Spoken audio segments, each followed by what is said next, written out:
Sziasztok! Ma vegán sajtszószos tésztát, mac and cheese fogunk készíteni.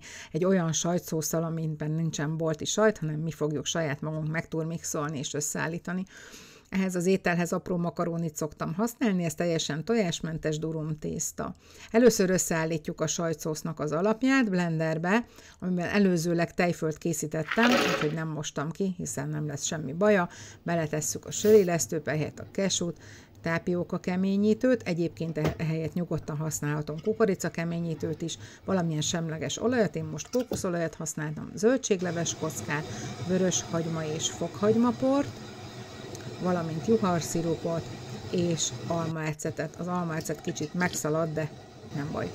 Egy társkanál só és természetesen kurkumapor, ez fogja megadni a gyönyörű szép sárgás színét. Felöntjük vízzel, közben felforrt a vízünk, beletesszük a tésztát, ez nagyon gyorsan percek alatt meg fog nekünk fülni, és amíg a tésztánk fül, addig összeturmixoljuk az alapot. Én Vitamixel dolgozom, de bármilyen blenderben megfelelő lesz szép, sejmes, krémes, sima állagúra turmixolni.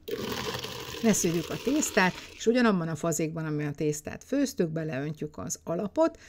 A keményítő fog nekünk abban segíteni, hogy ebből sajtszósz legyen, nem hagyjuk magára egy pillanatra se, hanem folyamatosan kevergetjük, mert ez összeugrik egy pillanat alatt, mint látható is.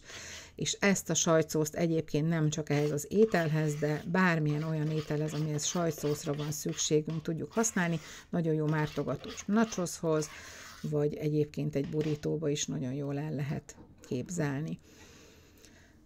Beleöntjük az összes tésztánkat, amit leszűrtünk, egy kicsit összeálltak, de az nem baj, majd a sajtszósz szépen segít nekünk, hogy szépen elkeveredjen az egész mennyiséget. Ebből általában egy 6 adag lesz, mi ugye 3-an vagyunk, így egy ebédre, és még plusz egy étkezésre elegendő. Egy ételtárolóba beleteszem, és magunkkal tudjuk akár vinni, hogyha bárhová utazunk, akkor is nagyon ideális, mert ugye ez nem csurog, nem csöpög, és akár langyos állapotban is nagyon finom tud lenni. Természetesen mindig adok hozzá valamilyen friss zöld salátát, vagy savanyúságot, és így egy komplett második fogásként tud szerepelni. Köszönöm, hogy ma is velem voltatok. Gyertek máskor is, várlak szeretettel a konyhámban. Sziasztok!